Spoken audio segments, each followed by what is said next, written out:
ንስሐ ገብቻለሁ፣ የተባልኩትንም ሰምቻለሁ፣ እጸልያለሁ፣ እሰግዳለሁ፣ ከዛም አልፎ ተርፎ ደግሞ ቅዱስ ቁርባን እቀበላለሁ።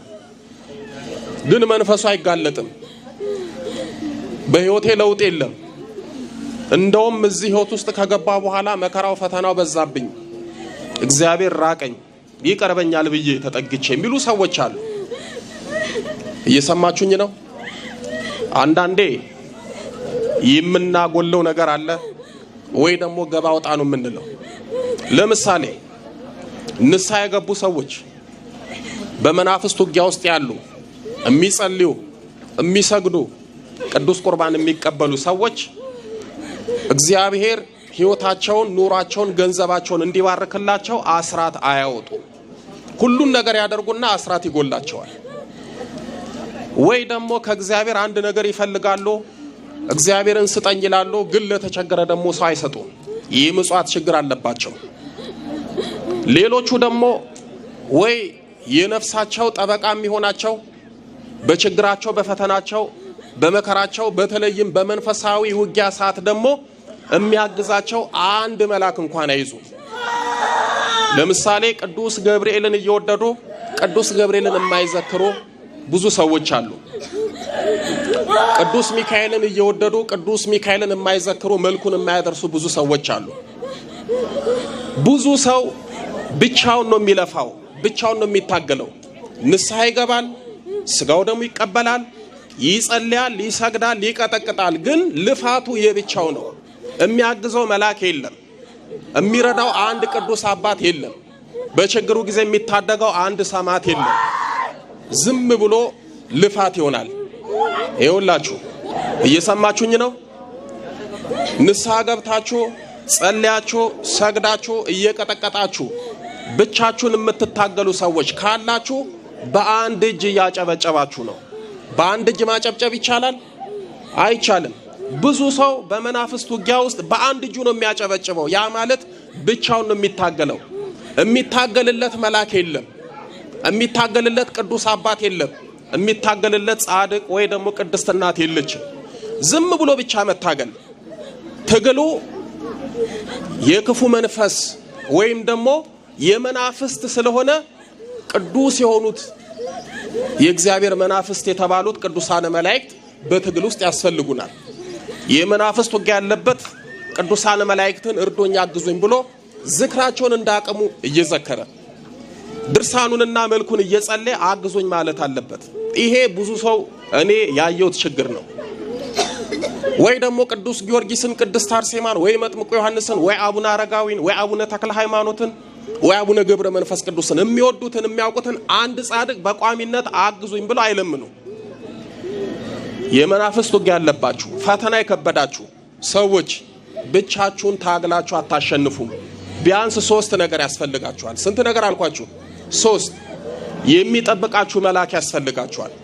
ቅዱስ ሚካኤል፣ ቅዱስ ገብርኤልን በመተት እድሳት፣ በጥላ ወጊ፣ በየትኛውም የክፉ መናፍስት ውጊያ ያላችሁ ሰዎች ቅዱስ ሚካኤልን ወይ ቅዱስ ገብርኤልን ጠብቀኝ በሉ፣ ይጠብቃችኋል። ውጊያውን አልቻልኩም፣ ቅዱስ ሚካኤል ቅዱስ ገብርኤል አግዘኝ በሉ፣ ያግዛችኋል። ያኔ ጭብጨባችሁ የሁለት ይሆናል። ጸሎት መጸለይ ካቃታችሁ፣ መስገድ ከገበዳችሁ፣ ውጊያው ከፍ ካለባችሁ አቡነ ገብረ መንፈስ ቅዱስ አባቴ አግዙኝ አልቻልኩም በሏቸው፣ ያግዟችኋል። ቅዱስ ጊዮርጊስ ታደገኝ እርዳኝ፣ ቅድስት አርሴማ አግዥኝ፣ ቅድስት ክርስቶስ ሰምራ እርዱኝ በሉ። ብቻችሁን አትልፉ፣ ብቻችሁን አትታገሉ፣ ይዛችሁ ታገሉ። የራሳችሁ ትግል እንዳለ ሁሉ ተጨማሪ ያስፈልጋል። በእውነት ስጋውያንን ዓለማዊ ሰውነን በዓለም ነው የምንኖረው። መንፈሳዊ ብንሆንም ግን የሰማይ መላእክት ሊረዱን አይገባም? ይገባል። እና ብዙ ሰው ሳይ እርዳታ የለው፣ ራሱን ነው የሚረዳው። የሚያግዝ የለውም፣ ራሱን ነው የሚያግዘው። የሚታገልለት የለም፣ ራሱ ነው የሚታገለው። ስለዚህ የሚያግዟችሁ፣ የሚታገሉላችሁ፣ የሚጠብቋችሁንም ለምኑ። አሁን እሱ ምንድን ያደርገው? እንዲህ እየተቸገረ ገንዘቡን እያባከኑበት አስራት ያወጣል። ይሄው ሰለቸኝ ይላል። ደሞ እኮ የሚገርመው መንፈሱን የሚያርቅልን፣ የሚያዳክምልን፣ የሚያሰለችልን አንድ በጎ እንኳን ስራ የለንም። እየሰማችሁ ነው? ዝም ብለን እንመጣለን እቤት ጸልየን ሰግደን እዚህ የሆነ ነገር እንዲደረግልን እንፈልጋለን። ጥሩ ነው ይደረጋል። ግን ደግሞ ውጊያው ይበረታባችሁ ሰዎች በጣም እርዳታ ያስፈልጋችኋል። በእውነት አሁን እዚህ ውስጥ ለቅዱስ ገብርኤል በወር 1 ዳቦ የምታጡ ሰዎች አላችሁ? ለቅዱስ ሚካኤል 100 ብር የምታጡ ሰዎች አላችሁ? የላችሁ። ደግሞ እኮ ክፋቱ አያስደርጋችሁም፣ ደግነቱ ደግሞ ማድረጉ ቀላል ነው። እስኪ ለምሳሌ የቅዱስ ሚካኤል የነፍስ ወዳጅ ሆናችሁ ቅዱስ ሚካኤልን እኔ እወደዋለሁ የምትሉ እሺ፣ ይሄ ሁሉ ሰው ቅዱስ ሚካኤልን ይወዳል። እስኪ ደግሞ ቅዱስ ሚካኤልን በቋሚነት በየወሩ 1 ዳቦ የምትዘክሩ ሰዎች የለም። 1 እጅ አየሁ፣ 2 እጅ፣ 3 እጅ አየሁ። ብዙ ሰው ቅዱስ ሚካኤልን ወዳለሁ አለ። እዛ ጋር 1 እጅ 4። ከዚህ ሁሉ ሰው 4 እጅ አየሁ። አያችሁ አይደል? እነዛ እጅ ያወጡት ቅዱስ ሚካኤልን የዘከሩት የቅዱስ ሚካኤልን እርዳታ የሚፈልጉ ናቸው። በእውነትም ቅዱስ ሚካኤል ያግዛቸዋል። ቅዱስ ሚካኤል ይረዳቸዋል። እነሱ ከማያዩት ቅዱስ ሚካኤል ከሚያዩ ይጠብቃቸዋል። ይሄ እኮ ነው ጥቅሙ። የቅዱስ ሚካኤልን ዝክር የሚዘክር ሰው የቅዱስ ሚካኤልን መላእክታዊ እርዳታ ያገኛል። እስኪ ደግሞ የቅዱስ ገብርኤል ወዳጆች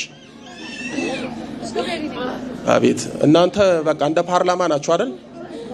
ፓርላማ ይጽደቅ ሲባል ያወጣሉ፣ ተቋሙም ሲባል ያወጣሉ። ሁለቱንም የሚያወጡ ከገብርኤልም ከሚካኤልም ሳትሆኑ ቅዱስ ሚካኤልንም ቅዱስ ገብርኤል ወዳለው ትላላችሁ። እኔ ያልኩት አሁን የነፍስ ወዳጅ ነው ያልኩት። እስኪ የቅዱስ ገብርኤል ነፍስ ወዳጅ አቤት አበዛዙ ቅዱስ ገብርኤልን። እሺ ቅዱስ ገብርኤልን የምትዘክሩ 3 4 5 6 7 8 9 10 11 15 አይሆንም። አያችሁ አይደል ጉድለታችሁን? ይሄንን ሙሉት። ለቅዱስ ገብርኤል 200 ብር ታጣላችሁ፣ 100 ብር ታጣላችሁ። ዛሬ ለታክሲ ስንት ታወጣላችሁ? የሆነ ሰው ልጋብዝ ብትሉ ሆቴል ስንት ብር ታወጣላችሁ? ምሳል ብላ ሲባል ስንት ብር ይወጣል እንዴ? ሽሮ ስንት ብር ነው? የተናቀችው የድሃ የተባለችው ዛሬ ሀብታም ሆና አሰራሩ ሁሉ ተቀይሮ ሽሮ ይላታል። ፈሰስ ሽሮ፣ ተጋቢኖ፣ ቦዘና ሽሮ ነው ቦዘኔ ሽሮ ነው የሚባል ምንድን እንዲህ ተብላ አዎ ከ100 ብር እስከ 500 ብር እስከ 1000 ብር ላለች ተብሏል። ታዲያ ለቅዱስ ገብርኤል ለቅዱስ ሚካኤል ለሌሎቹ ቅዱሳን አንድ ነገር ማጣት የለባችሁም። እሺ አዎ ብቻችሁን አትልፉ፣ ይዛችሁ ልፉ። ብቻችሁን አትዋጉ፣ ይዛችሁ ተዋጉ። ብቻችሁን አትሩጡ፣ ይዛችሁ ሩጡ። ስትደክሙ የሚያበረታ ስትወድቁ የሚያነሳ እግዚአብሔር እነሱ ከሚያዩት እናንተ ከማዩት ነገር የሚጠብቃችሁን ያዙ።